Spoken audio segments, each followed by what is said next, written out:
vous êtes cordialement invité à célébrer la naissance de P. Diddy. Mais ce qui intrigue aujourd'hui Hollywood et le monde entier, c'est ce qui a mené Will Smith, autrefois si enthousiaste à l'idée de promouvoir les fêtes somptueuses organisées par Diddy, à renier publiquement toute relation avec lui, au point de l'affronter en justice, les yeux dans les yeux. Aucun doute là-dessus, aucune fausse note à tolérer. Chaque fois que vous entendrez quelqu'un tenter de nier cette réalité, sachez que c'est un pur mensonge. Il fut un temps où les noms de Will Smith et Diddy étaient presque indissociables, deux figures gravitant au sommet de la constellation hollywoodienne. Là où coulaient les alcools les plus raffinés, où les femmes sublimes dansaient sous des lumières tamisées, leurs rires résonnaient ensemble. Will levait son verre, son fils à ses côtés, riant comme un frère d'âme auprès de Diddy. Et pourtant aujourd'hui, dans une salle d'audience fédérale, il se tient en face de lui. Chaque mot prononcé est comme une gifle, chaque témoignage comme un coup de pelle, enfonçant Diddy plus profondément dans l'abîme judiciaire. Mais ce n'est pas un simple désaccord entre célébrités. C'est une alerte, une onde de choc qui déchire le voile sur un système d'intimidation et de manipulation ayant piégé des victimes et leurs familles pendant des années. Alors, un homme comme Diddy, qui a autrefois régné en maître sur les sommets du pouvoir et de l'influence, pourra-t-il survivre à cette marée montante de vérité? Ou sera-t-il noyé par celui-là même qu'il considérait comme un frère? Le 1er mai, dans une salle d'audience tendue de New York, tous les regards convergèrent vers une silhouette familière, Will Smith, acteur oscarisé, montait à la barre pour confronter Sean Diddy Combs. Son témoignage n'était pas une simple plainte. C'était une bombe nucléaire lâchée sur les coulisses les plus sombres d'Hollywood, là où pouvoir, argent et manipulation ont trop longtemps dissimulé des crimes inqualifiables. J'ai vécu dans la peur chaque jour, déclara Smith, sa voix vibrante. Mais aujourd'hui, je suis ici non seulement pour moi, mais pour mon fils, pour ma famille, et pour toutes les personnes que Diddy a blessées. À ces premiers mots, la salle se figea. Dans un calme glacé, Will Smith raconta comment tout avait commencé, dès les années 1990, quand lui et Diddy grimpaient ensemble les échelons de la célébrité. Nous étions amis, dit-il, les yeux embués de regret. J'admirais son talent, sa confiance, et sa manière de bâtir son empire. Beaucoup, dans la salle, ressentirent un pincement au cœur. Comment une si belle complicité professionnelle avait-elle pu se transformer en affrontement judiciaire si brutal? La réponse se trouve dans ces fameuses fêtes. Will fut convié à de nombreuses soirées dans les luxueuses propriétés de Diddy à Los Angeles, Miami et New York. Des événements qui semblaient au départ de simples réceptions mondaines, mais qui révélèrent progressivement une face cachée que même Will n'avait pas anticipée. Au début, je pensais que c'était juste des fêtes de stars, célébrités, grands crus, musique, se souvient-il. Mais j'ai vite senti que quelque chose clochait. Il y avait des pièces dans lesquelles on entrait mais dont on ne sortait pas librement. Des gens surveillaient tout.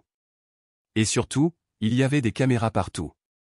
C'est alors que Will Smith présenta sa première preuve, un courriel de 2015, authentifié par les experts numériques du FBI, provenant d'un compte lié à Diddy.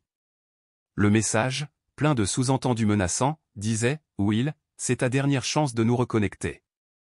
Ne complique pas les choses. » Après avoir assisté à quelques soirées, Smith commença à décliner les invitations. Il pensait que cela suffirait.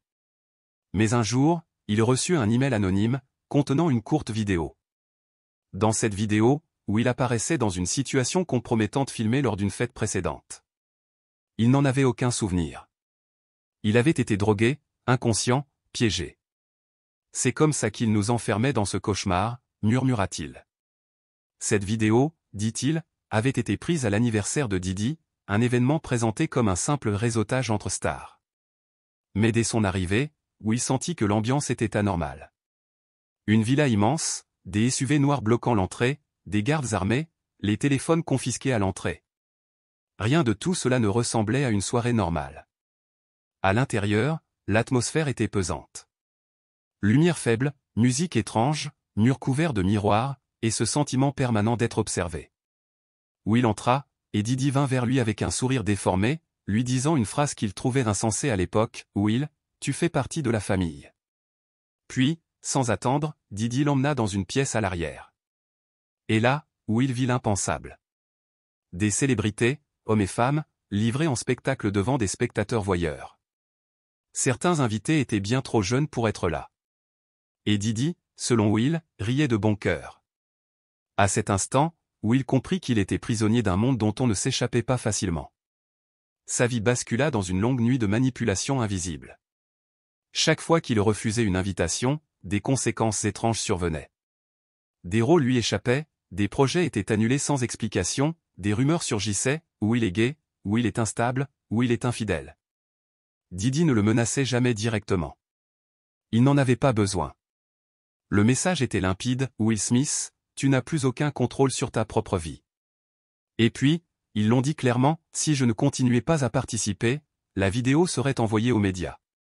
À Jada, cela aurait détruit ma famille. Je vivais dans la peur constante que le monde entier me voie autrement, non plus comme Will Smith, l'acteur, mais comme un homme brisé, incapable de protéger ceux qu'il aime. Mais ce n'était pas la révélation la plus choquante que Will Smith ait apportée au tribunal fédéral. Ce qui a véritablement figé la salle d'audience dans le silence, c'est son accusation, Didi ne l'aurait pas seulement visé lui, mais aurait aussi profondément blessé son fils, Jaden Smith. Selon le témoignage de Smith, en 2013, Didi aurait invité Jaden à une rencontre privée, soi-disant pour l'aider à lancer sa carrière musicale. Confiant en leur relation amicale à l'époque, Smith avait aussitôt encouragé son fils à accepter. Aujourd'hui encore, il qualifie cela de la plus grande erreur de sa vie. Il a révélé qu'après cette rencontre, Jaden était rentré bouleversé, en panique, incapable de parler, malgré les questions insistantes de son père. Dès lors, le jeune garçon avait commencé à montrer des signes de traumatisme psychologique. Mon fils n'était plus lui-même, a déclaré Will Smith, des larmes coulant sur ses joues. Jaden est devenu replié, méfiant. Je savais qu'il s'était passé quelque chose d'horrible. Mais j'étais impuissant. Quand j'ai tenté de confronter Didi dans un élan de colère, il m'a montré qu'il détenait tous les pouvoirs, les vidéos, l'influence, un système entier derrière lui. À la fin de son témoignage, la salle d'audience s'est remplie de murmures étouffés. L'équipe juridique de Didi, menée par Benjamin Carter, un avocat célèbre pour ses victoires dans des affaires de grande envergure, a immédiatement contre-attaqué. Carter a qualifié les propos de Smith de « fiction montée de toutes pièces » dans le but de salir la réputation de son client. Il a insinué que Smith, encore sous le feu des critiques pour la gifle donnée à Chris Rock lors des Oscars 2022, cherchait simplement à détourner l'attention de ses propres problèmes personnels. Aucune vidéo de ce type n'existe, a martelé Carter, en appelant le tribunal à rejeter les accusations, faute de preuves tangibles. Didi, assis à la table des prévenus, affichait un visage impassible. Pourtant, plusieurs observateurs ont noté ses mains crispées, comme s'il luttait intérieurement contre la colère ou l'angoisse. Lorsque le juge lui a demandé s'il souhaitait répondre personnellement aux accusations de Smith, Didi, par la voix de son avocat, a refusé. À la place, son équipe a présenté des documents, lettres et contrats à l'appui, censés démontrer que sa relation avec Smith n'avait été que strictement professionnelle. Parmi les pièces, une ancienne lettre datée de 2012, dans laquelle Smith remerciait Didi pour son soutien à un projet musical de Jaden. Ce document a été présenté comme preuve que Didi n'avait jamais nourri de mauvaises intentions envers la famille Smith. Ce que Will Smith a dit ensuite a glacé la salle. C'était inimaginable, au-delà de l'entendement humain. Submergé par la douleur et la rage face à l'emprise toxique de Didi, Smith a fini par éclater, hurlant « Tu continues de mentir. Tu ne m'as laissé aucun choix. » Chaque fois que je songeais à parler, je recevais un message ou un appel me rappelant que tu pouvais nous détruire, Jaden et moi, à tout moment. La voix tremblante, les yeux embués, Smith a poursuivi. Il était si jeune. Il avait tout l'avenir devant lui. J'ai dû me taire pour le protéger. Il a ensuite révélé comment, pendant des années, il avait été contraint d'assister aux soirées de Didi afin d'éviter que des vidéos compromettantes, impliquant lui et son fils, ne soient dévoilées.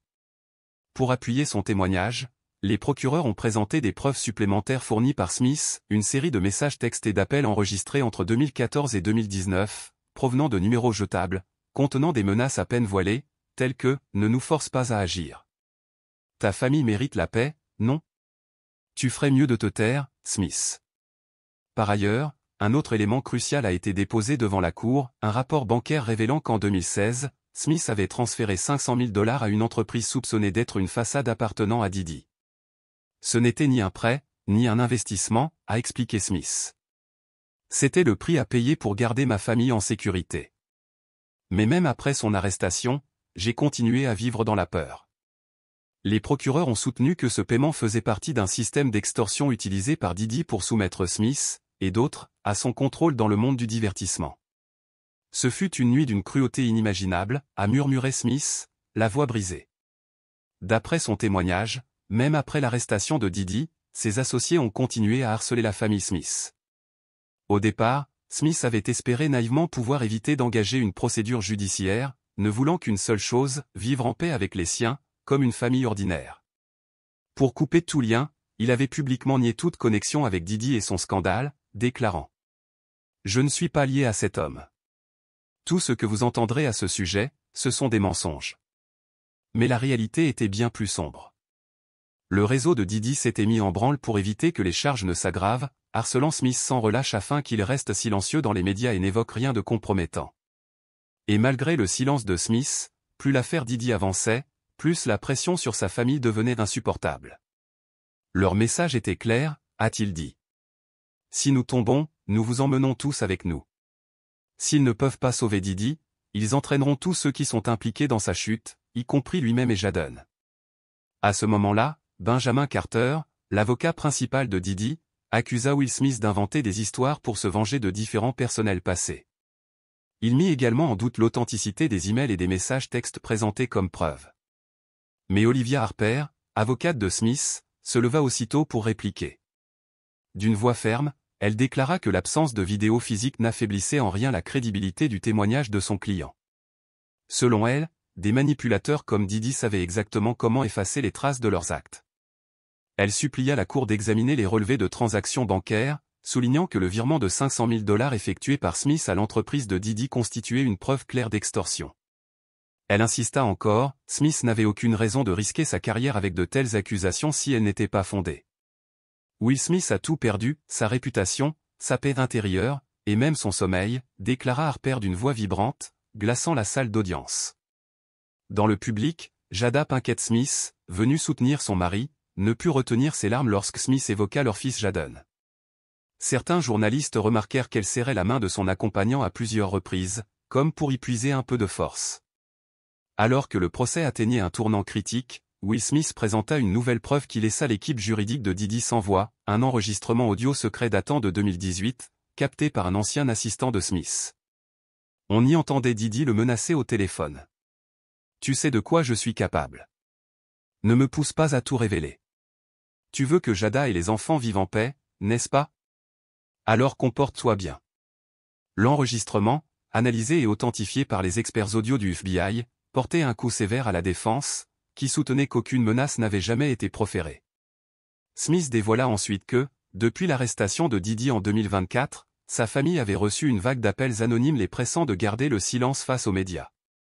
Un email envoyé depuis une adresse intraçable avertissait que si Smith parlait, des vidéos compromettantes apparaîtraient sur tous les médias d'information. Harper présenta également une série de SMS, envoyés depuis des téléphones jetables à Smith et Jada, contenant des menaces similaires. Il ne s'agit pas de l'œuvre d'un seul homme, affirma Harper. C'est un système entier, bâti pour protéger Diddy et réduire au silence des victimes comme Will Smith. L'équipe de défense tenta de riposter, arguant que l'enregistrement pouvait avoir été truqué, et que rien ne liait directement ces messages à leurs clients. Pourtant, leur assurance sembla vaciller lorsque les procureurs produisirent un rapport du FBI révélant des transactions financières entre une entreprise appartenant à Diddy et des individus soupçonnés d'avoir envoyé ces menaces. Le rapport indiquait que cette société écran avait dépensé des millions pour des activités de protection de réputation, notamment l'embauche d'individus chargés d'intimider des témoins potentiels. Un autre témoin, ancien hacker travaillant pour une entreprise de cybersécurité liée à Diddy, confirma qu'il avait été chargé de supprimer des vidéos sur des serveurs, bien que certaines copies aient survécu et soient désormais entre les mains du FBI. La pièce finale de cette mosaïque accablante fut un document interne de Bad Boy Entertainment, divulgué par un ancien employé. Il contenait une liste de « convives spéciaux » pour les soirées de Diddy. Le nom de Will Smith y figurait à plusieurs reprises, accompagné de mentions telles que « à surveiller » ou « confidentialité prioritaire ». Ce document ne prouvait pas un crime direct, mais il renforçait l'idée que Smith avait été surveillé, manipulé, et enfermé dans une spirale de contrôle pendant des années. À la fin de l'audience, Shawn et Diddy Combs garda le silence, mais son regard parlait pour lui, un mélange d'amertume, de peur et de résignation. Plusieurs observateurs le décrivirent comme un homme acculé, le visage fermé, les mains crispées sur la table des accusés. Son équipe juridique, menée par Benjamin Carter, continua néanmoins de se battre avec acharnement, tentant par tous les moyens de décrédibiliser le témoignage de Will Smith. De son côté, Smith quitta le tribunal visiblement épuisé mais déterminé. Devant une horde de journalistes massés devant le palais de justice fédéral, il s'arrêta, inspira profondément, et déclara « Je ne fais pas ça pour moi. Je le fais pour mon fils, ma famille, et pour tous ceux qui ont été blessés par Diddy et son système. » Ces mots résonnèrent comme une déclaration de guerre, non seulement contre Diddy, mais contre tout un système qui, depuis des décennies, camoufle les abus dans l'industrie du divertissement. Les journalistes se ruèrent sur lui avec des questions, mais Smith secoua la tête, monta dans sa voiture et s'éloigna, laissant derrière lui une atmosphère chargée de tension, de stupeur et de réflexion. Le procès de Diddy est toujours en cours. Pourtant, le témoignage de Will Smith a déjà fait trembler Hollywood et au-delà. Il nous pousse à nous interroger, combien d'autres secrets sont encore enfouis dans cette industrie? La justice triomphera-t-elle ou le pouvoir et l'argent continueront-ils de protéger des hommes comme Diddy? Quoi qu'il advienne, une chose est désormais certaine. L'histoire de Will Smith est un avertissement brutal, même les étoiles les plus brillantes peuvent devenir victimes d'un système obscur. Au cœur de ce procès naît une leçon profonde. Nul n'est au-dessus des lois. Et la célébrité ne peut dissimuler la vérité indéfiniment. Le système judiciaire américain, l'un des plus solides piliers pour faire émerger la vérité, dépouille les apparences pour atteindre l'essence même de la justice. Ici, la vérité jaillit, quelle que soit la renommée ou la puissance de celui qu'elle concerne. Ici, chaque être humain, victime ou accusé, a droit à la parole, et à un jugement équitable. Et nous, simples spectateurs de cette affaire qui se déploie jour après jour. Si nous étions à leur place, aurions-nous le courage de dire la vérité? Serions-nous prêts à nous battre pour la justice, même si cela signifiait tout perdre? Et toi, quelle serait ta réponse?